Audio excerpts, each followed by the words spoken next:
Le saviez-vous? Comme toi. Le saviez-vous? Une émission d'enseignement sur les révélations du Seigneur pour transformer la vie du chrétien afin de mieux le préparer au retour de notre Seigneur Jésus-Christ. Le saviez-vous? Votre rendez-vous hebdomadaire qui vous transmet la parole de Dieu et vous permet de démarrer la semaine avec la révélation du Seigneur pour votre vie. Inébranlable, ton nom surpasse toute puissance. Le saviez-vous? Tous les lundis à partir de 7h30 avec Job Awoman, auteur du livre Le saviez-vous? Recueil de sons inspiration sur les révélations du Seigneur dans sa parole. Ton nom surpasse toute puissance.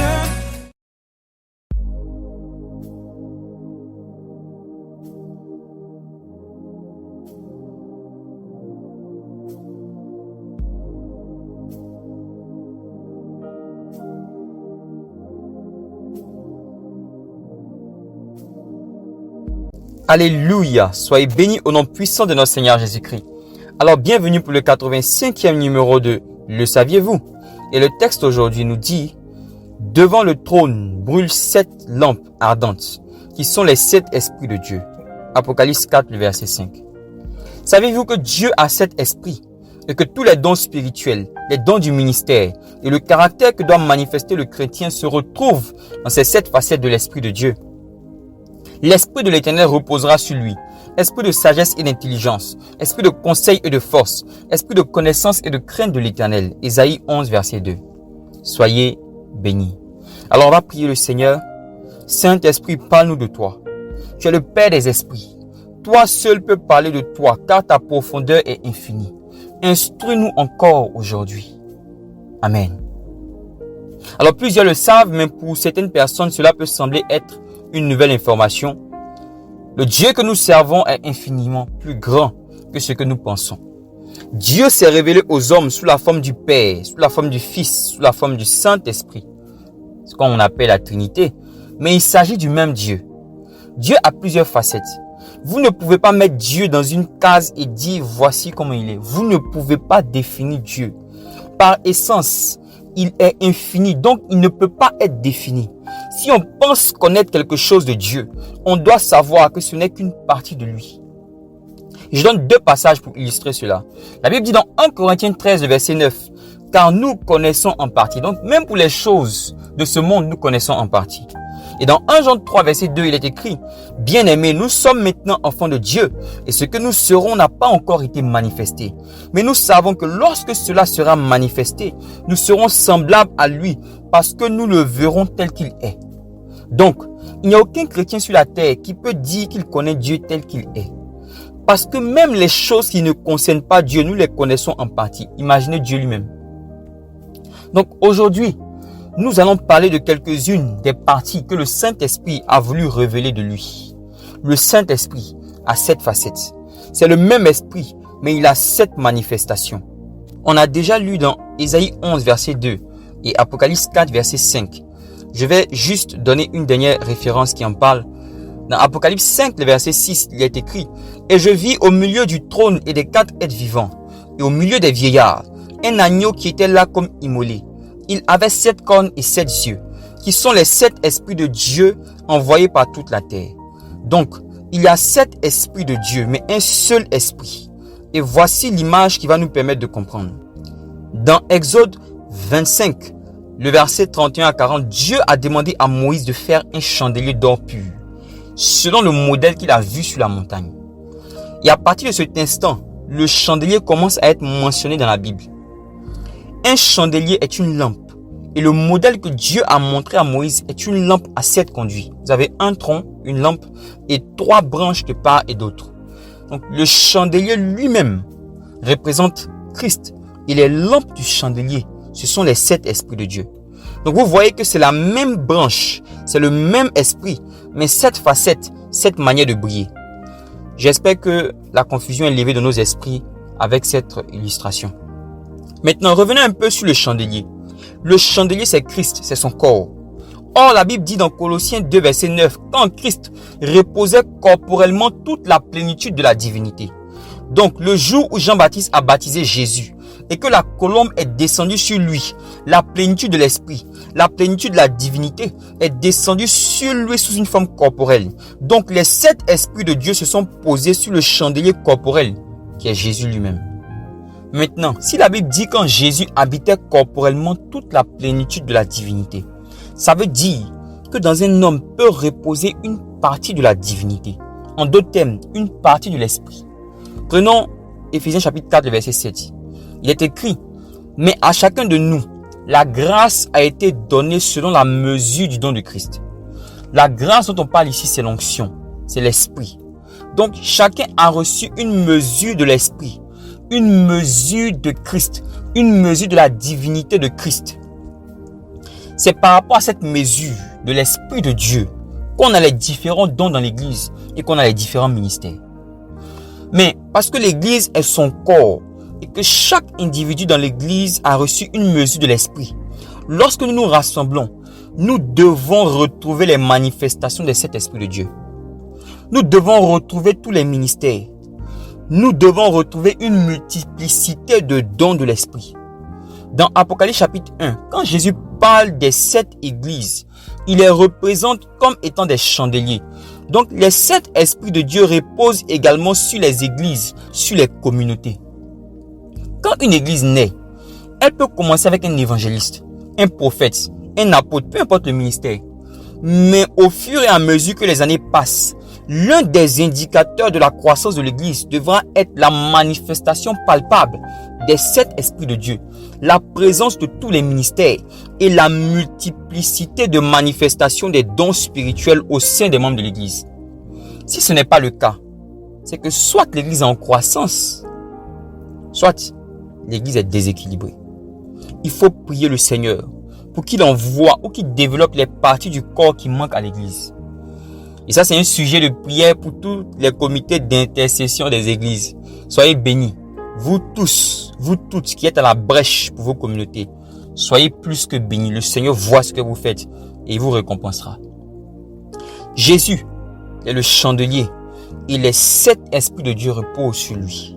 Alors revenons sur le Saint-Esprit. Est-ce que vous vous souvenez que dans Genèse chapitre 1, le verset 2, la Bible dit que l'Esprit de Dieu se mouvait au-dessus des eaux. Le mot hébreu pour esprit, c'est Ruach, le souffle, le vent. Ruach Elohim se mouvait donc au-dessus des eaux. Donc le souffle de Dieu se mouvait au-dessus des eaux. Donc quand dans Apocalypse 5, le verset 6, la Bible dit que ce sont les 7 esprits de Dieu envoyés par toute la terre. En fait, c'est Ruach Elohim, le souffle de Dieu, le vent de Dieu, envoyé par toute la terre. Le vent, c'est l'une des manifestations de l'esprit. Sur notre planète Terre, il y a du vent. L'Esprit de Dieu est présent dans toute l'atmosphère terrestre. Et l'Esprit, avec ces 7 manifestations, se pose sur qui il veut. Quand vous êtes en train de prier et que toutes les portes sont fermées et que vous sentez un vent doux et léger, sachez que Ruach Elohim est dans la pièce. Demandez-lui de ne pas seulement remplir la maison où vous êtes, mais de remplir aussi la maison que vous êtes. Alléluia. Alors, dans Ésaïe 11, verset 2, la Bible parle des 7 esprits de Dieu. Et on parle de l'esprit de l'Éternel. Pourquoi on dit l'esprit de l'Éternel? Parce que c'est son esprit. On aurait pu dire l'esprit de Job. Mais si on dit l'esprit de Job, ça veut dire que l'esprit de sagesse sera l'esprit de sagesse de Job. Toutes les autres faces qu'on va citer sont les faces de l'Esprit de l'Éternel. Esprit de l'Éternel parce que le Saint-Esprit est Dieu lui-même. L'Esprit de l'Éternel, c'est l'Éternel. De même, il n'est pas juste un esprit de sagesse. Il est lui-même la sagesse. Il sait tout. Il a la capacité d'orienter sur tout et d'orienter correctement sur tout et d'appliquer l'orientation ou encore l'instruction de sagesse. Alors, l'esprit de sagesse dans l'église va être présent dans beaucoup de domaines. L'esprit de sagesse est le premier parce qu'en lui, vous allez facilement retrouver toutes les autres manifestations de l'esprit.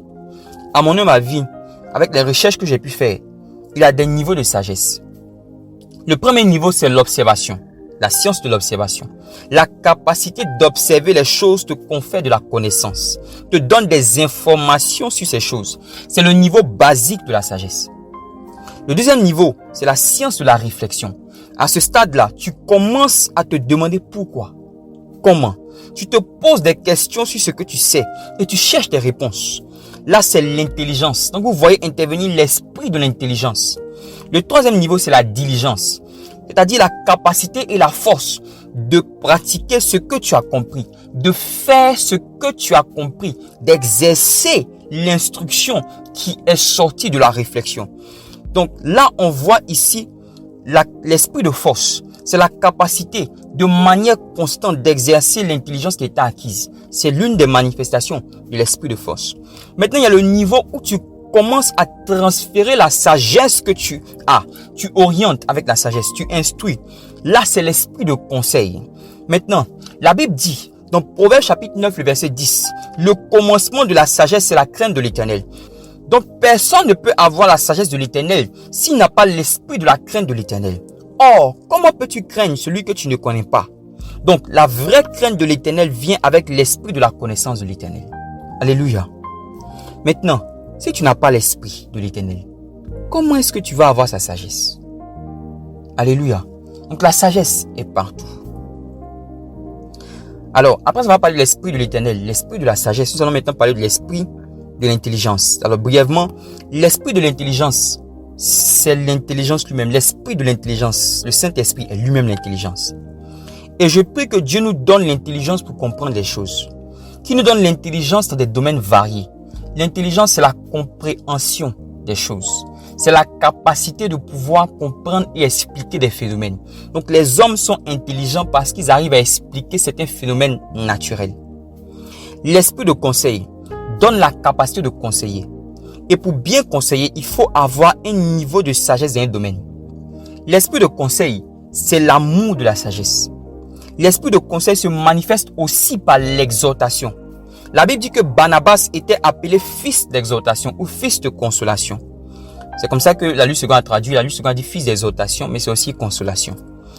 Vous qui aimez consoler, exhorter, orienter, sachez que vous êtes très spirituel. Ne vous négligez pas. C'est une manifestation de l'esprit de conseil. Alors, on n'a pas besoin de beaucoup parler de l'esprit de force. Je pense que ses œuvres sont très claires. Alléluia. L'esprit de connaissance de l'Éternel donne la capacité à un enfant de Dieu de le connaître. Parce que tu peux marcher tous les jours avec quelqu'un sans le connaître. Et même dans la connaissance, il y a des niveaux. Toi-même qui m'écoutes, est-ce que tu te connais? Tu as des réactions souvent qui t'étonnent. Il y a des choses que tu fais, mais que tu n'as pas envie de faire. Donc tu ne te connais pas. À plus forte raison Dieu. Alléluia.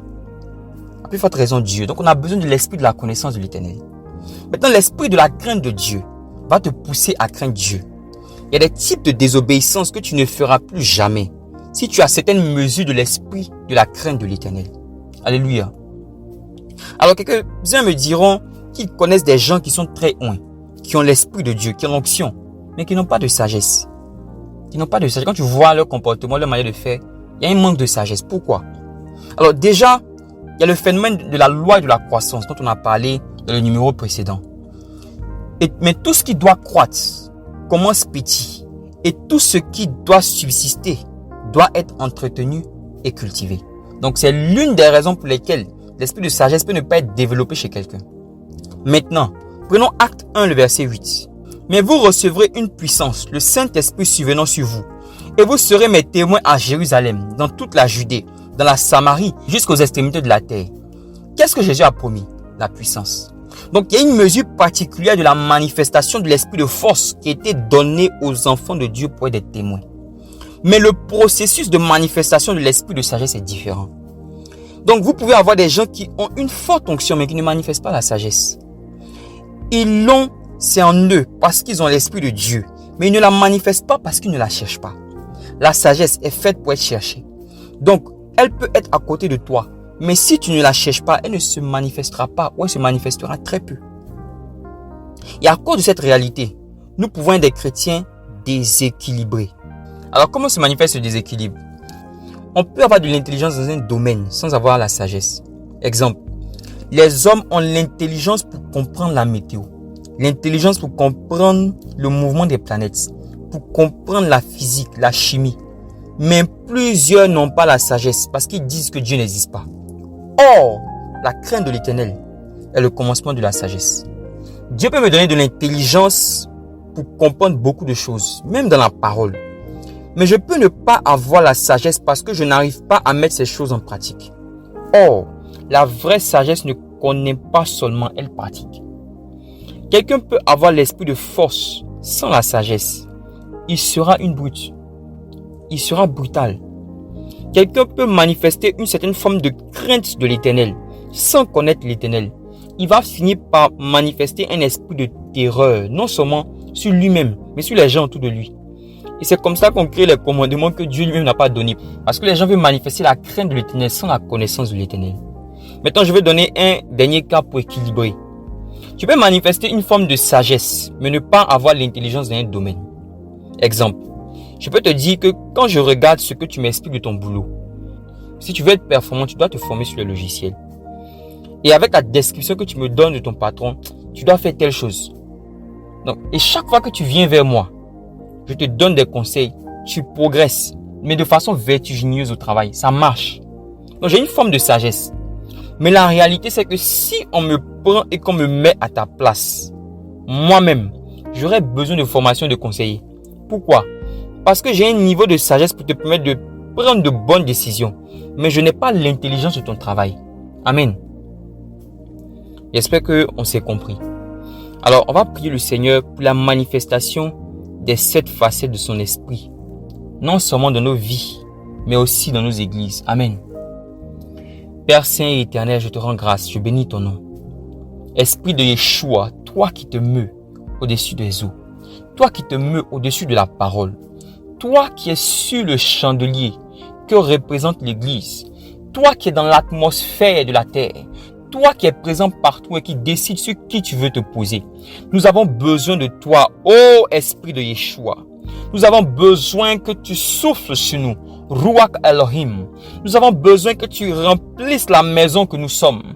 Nous avons besoin que tu remplisses le temple que nous sommes, dans le nom puissant de Jésus. Nous ne voulons pas être des chrétiens qui sont ignorants des réalités de l'Esprit. Saint-Esprit, je t'en prie, aide-nous à manifester ta vie. Aide-nous à manifester ta lumière, à briller de toutes les manières possibles, selon la mesure de Christ qui nous a été donnée. Au nom de Jésus-Christ, nous prions pour l'Église, Seigneur. Nous prions afin que là où les communautés ont été amputées par l'ennemi, des membres importants qui permettent de reconstituer le corps et qui permettent d'avoir les 7 manifestations de l'Esprit, que tu puisses, ô Dieu, apporter ta lumière et réparer, ô Dieu Tout-Puissant, ce qui avait été détruit. Je prie pour que l'humilité habite le cœur des uns et des autres, au nom de Jésus, afin que ceux qui ont été appelés puissent se soumettre à leurs leaders, et afin que les leaders ne bloquent pas le chemin de ceux qui ont été appelés, dans le nom puissant de Jésus, et que les manifestations de cet esprit, les manifestations des ministères, la multiplicité de manifestations des dons, soient palpables, soient présentes au nom de Jésus. Père, je prie pour les églises où l'on a rejeté une partie de la connaissance, où l'on refuse de voir la manifestation de cet esprit, où l'on est cantonné que sur une partie de ta parole. Je prie, Saint-Esprit, afin que tu touches les cœurs. Je prie, Saint-Esprit, afin que sans que les hommes ne puissent s'opposer à la vérité, Seigneur, il y a des personnes qui se lèvent de plus en plus en train de manifester une forme de sagesse, en train de manifester une forme de l'esprit, en train de manifester une couleur de l'esprit, en train de manifester une des lumières de l'esprit, au nom puissant de Jésus, que dans le corps de Christ, il y a les ministères présents pour l'édification des uns et des autres. Au nom puissant de Jésus que j'ai prié. Amen. Alors vous pouvez vous connecter sur notre page Telegram, sur notre chaîne WhatsApp, YouTube et Facebook en tapant Le Croyez-vous. C'est Le Croyez-vous et non Le Saviez-vous. Vous y retrouverez l'enseignement d'aujourd'hui et les édifications pour votre âme. Alors merci beaucoup de nous avoir suivis. On se retrouve la semaine prochaine pour un autre numéro de Le Saviez-vous?